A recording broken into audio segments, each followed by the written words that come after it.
আসসালামু আলাইকুম সম্মানিত ভিউয়ার্স, আজকে আমি আলোচনা করব আমার ইংরেজি প্রভাষক ভাইবার অভিজ্ঞতা 18তমতে গতকাল অনুষ্ঠিত হয়েছিল। সেইখানে কি কি প্রশ্ন করা হয়েছিল সে বিষয়ে এবং কি কি অভিজ্ঞতার সম্মুখীন হয়েছে সে বিষয়ে, এবং আপনারা যারা ভাইবা দিতে যাচ্ছেন বা দিবেন ভবিষ্যতে তারা কিভাবে প্রিপারেশন নিতে পারেন সেই বিষয়ে, এবং ইংরেজি প্রভাষকে কি কি প্রশ্ন করা হচ্ছে সেই সব প্রশ্ন নিয়ে একটা অংশ লাস্টে দেওয়া থাকবে। অর্থাৎ 4টা অংশে আমি ভাগ করেছি। প্রথমে আমাকে কি প্রশ্ন করা হয়েছিল, তারপর হচ্ছে কিভাবে প্রস্তুতি নিতে পারেন বাকিরা, আর থার্ড নম্বরে হচ্ছে আহ, আমার ভাইবার অভিজ্ঞতা, এবং ফোর্থ নম্বরে কিছু প্রশ্ন থাকবে বিভিন্ন ক্যান্ডিডেটকে জিজ্ঞেস করেছিল ইংরেজি প্রভাষক ভাইভাতে। তো প্রথমে আমাকে একে জিজ্ঞেস করেছিল প্রথমে যে তোমার লাস্ট ইনস্টিটিউশন সম্পর্কে ডিসক্রাইব বলো বলো। তো আমি সেই সম্পর্কে আমার ইউনিভার্সিটি সম্পর্কে আমি 5টা থেকে 6টা সেন্টেন্স বলি। তারপর আমাকে জিজ্ঞেস করা হয়েছিল একটা ট্রান্সলেশন করুন। আমি ট্রান্সলেশনটা করি, কিছু লাস্টের নামটা বাকি থাকে, ম্যাডাম সেটা বলে দেন। থার্ড নাম্বার আমাকে জিজ্ঞেস করা হয় যে মডার্ন পোয়েম নাম বলুন। ঠিক আছে, তো আমি বলার চেষ্টা করি। সো আরেকটা আমাকে জিজ্ঞেস করে হচ্ছে কারেকশন। তো আমাকে জিজ্ঞেস করে লাস্ট ইনস্টিটিউশন সম্পর্কে ডিসক্রাইব করুন।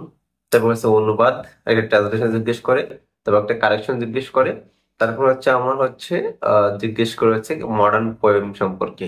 এই বিষয়ে একটু ডিটেলস আলোচনা করব পরের ধাপে আমি ইনশাল্লাহ এই ভিডিওতে। দ্বিতীয় যে বিষয়টা, যারা এখনো বাকি আছেন তারা কিভাবে প্রস্তুতি নিতে পারে, তারা আপনাদের যে লিখিত প্রশ্নটি আছে এটা খুবই ডিটেলস মানে ভাবে পড়াশোনা করবেন, ডিটেলস ইন ডিটেলস। ঠিক আছে, আপনি বেসিক পড়বেন সাথে ডিপও পড়বেন, কারণ বেসিক থেকেও জিজ্ঞেস করে, মাঝে মাঝে ডিপ থেকেও জিজ্ঞেস করে। সো ওই যে ডিটেলস পড়বেন, এনটিআরসি যে 18 কোশ্চেনটি আছে। আর এইবার কলেজ প্রভাষকে দেখলাম যে হাই স্কুল লেভেল টাইপের কোশ্চেনও কিন্তু করতেছে। হাই স্কুলে যে কোশ্চেন গুলো করা হয়েছিল সেই কোশ্চেন কিন্তু কলেজ লেভেলও করা হচ্ছে। যেমন হাই স্কুলে ইংলিশ দেখা যাচ্ছে যে কোশ্চেন করেছিল আপনার ট্রান্সলেশন থেকে বা প্রিপোজিশন থেকে বা গ্রামার থেকে।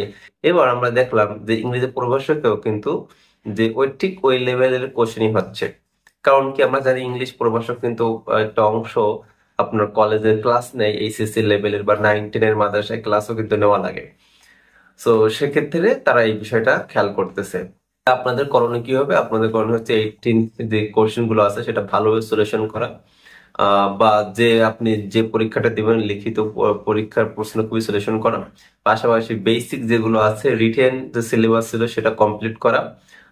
পাশাপাশি আপনি এই যাবত যা পড়েছেন যেগুলো গুরুত্বপূর্ণ সেগুলো আপনি অবশ্যই পড়ুন, গ্রামার গুলা এগুলা। আর আপনাদের অন্যান্য সাবজেক্টে আছেন তাদেরও একই সাজেশন থাকবে যে আপনার লিখিত প্রশ্নটি ভালোভাবে বিশ্লেষণ করবেন, এবং বেসিক থেকে যে এতকাল যে বেসিক আপনি জানেন কোনগুলো আপনার বেসিক, কোনগুলো অবশ্যই আপনাকে জানতে হবে, কোনগুলো আপনার স্টুডেন্টদেরকে পড়ানোর ক্ষেত্রে অবশ্যই আপনাকে তারা জিজ্ঞেস করতে পারে, এই অনুযায়ী আপনি অবশ্যই পড়বেন। তো এটা গেল হচ্ছে অন্যান্য সাবজেক্টে যারা ভাইবা দেবেন বা ইনটোটাল। ঠিক আছে, এখন আমি আলোচনা করব আমার যে অভিজ্ঞতা সেটা ডিটেলসে। দেখুন, আমি প্রথমে যে প্রশ্নটি করে সেটা হচ্ছে ডিসক্রাইব ইউর লাস্ট ইনস্টিটিউশন। তো সেই ক্ষেত্রে আমি 5টা 6টা সেন্টেন্স বলার পরে আমি থেমে যাই।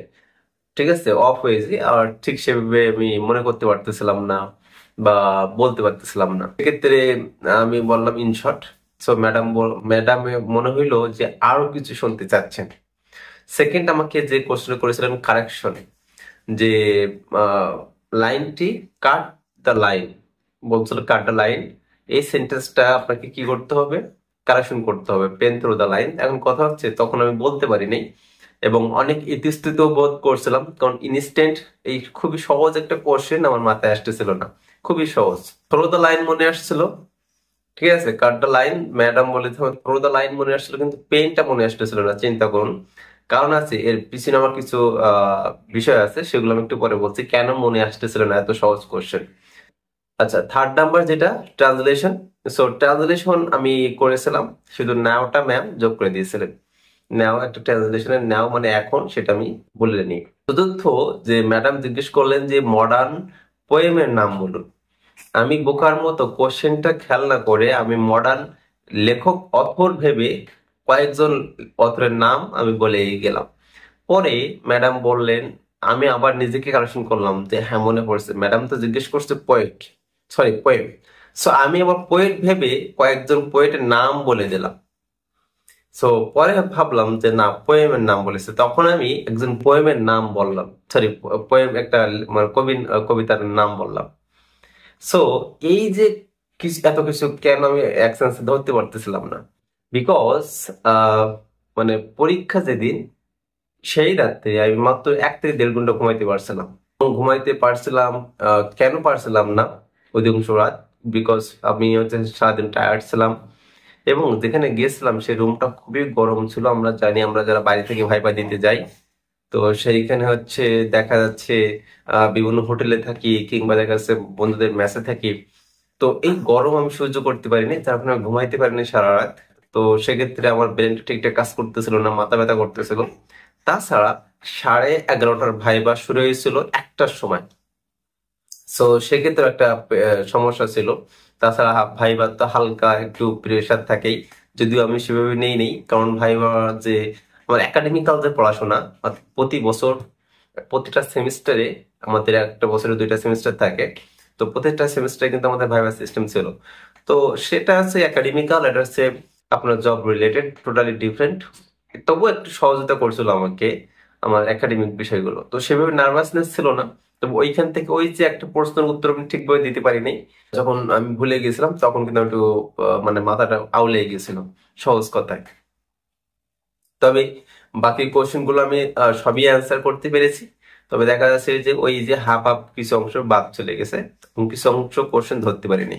তো এখান থেকে আপনাদের করণীয় হচ্ছে, যারা আপনারা ভাইবা দিতে যাবেন, আপনারা আপনাদের মাইন্ডসেটটা ফ্রেশ রাখবেন। কারণ দেখা যাচ্ছে ওর মধ্যে মধ্যে যে যদি একটা প্রশ্নের উত্তর আপনি না দিতে পারেন, তাহলে ঘাবড়ে যেতে পারেন। পরবর্তীতে দেখা যাচ্ছে যে আপনার একটু ওই যে ঘাবড়িয়ে যাওয়াটা পরবর্তীতে আবার প্রভাব পড়তে পারে আপনার উপর। সো আপনারা ফ্রেশ থাকবেন এবং যত সম্ভব চিন্তা মুক্ত থাকার চেষ্টা করবেন। এবং কোশ্চেন গুলো কেমন হয় জানেন? গুলো হয় দেখা যাচ্ছে বোর্ড কর্মকর্তারা কেমন থাকেন তার উপর ডিপেন্ড। এক এক বোর্ডে এক এক রকম কোশ্চেন হয়। যেমন হচ্ছে 3B গ্রুপ ছিল এবং বোর্ড নাম্বার ছিল 4। 3B গ্রুপ, বোর্ড নাম্বার ছিল 4 এবং 4 তলায় ছিল এটা। সো সেক্ষেত্রে আমার যে বোর্ড কর্মকর্তারা ছিলেন ওনারা খুবই ভালো ছিলেন। ম্যাডাম ছিলেন 2জন, একজন স্যার ছিলেন, কিন্তু ওই স্যার তখন হচ্ছে বাইরে চলে গেছিলেন টয়লেটে। সো মোটামুটি আমার বোর্ডের কর্মকর্তা ভালো ছিলেন, অন্য অন্য বোর্ডের কর্মকর্তারাও অধিকাংশই ভালো। এনটিআরসি নিবন্ধন যারা ভাইবা নেন খুবই সদয়, খুবই বিনয়ী, খুবই হাস্যোজ্জ্বল থাকেন। তবে কোশ্চেনের মান ডিপেন্ড করে হচ্ছে তাদের মুডের উপর। ইংরেজি প্রভাষকের কেমন প্রশ্ন হয়েছে এবার দেখুন। অনেক জায়গায় খুবই ডিপ প্রশ্ন হয়েছে, অনেক জায়গায় খুবই বেসিক প্রশ্ন হয়েছে। আবার অনেক জায়গায় এমন এমন কোশ্চেন হয়েছে যেগুলো অবান্তর, যেমন নাউনের প্রকারভেদ, আপনার হচ্ছে পার্টস অফ স্পিচ প্রকারভেদ, প্রোনাউন কত প্রকার, এগুলা। সো এগুলো আবার খুবই অবান্তর প্রশ্ন। আবার কোনো জায়গায় প্রশ্ন হয়েছে খুবই ডিপলি, কোনো জায়গায় প্রশ্ন হয়েছে বেসিক থেকে, কোনো জায়গায় প্রশ্ন হয়েছে এভারেজ থেকে, কোনো জায়গায় প্রশ্ন হয়েছে শুধু গ্রামার থেকে। ঠিক আছে? সো এই ক্ষেত্রে আপনার আমার এক কথা থেকে আপনার আইডিয়া নিতে পারেন। তো এখন আমি স্ক্রিনে কিছু ভাইবার প্রশ্ন দিয়ে দেবো ইংরেজি প্রভাষকদের 18তম নিবন্ধনে যাদেরকে প্রশ্ন করা হয়েছিল, তাদের অভিজ্ঞতা শেয়ার করেছেন এবং সেগুলো জাস্ট তারা যেভাবে শেয়ার করছেন সেটাই আমি শেয়ার করছি, কোনো এডিট ছাড়াই। সো কোনো প্রশ্ন থাকলে কমেন্ট বক্সে জানাবেন। আজ এই পর্যন্তই। আসসালামু আলাইকুম রহমতুল্লাহি ওয়া বারাকাতুহু।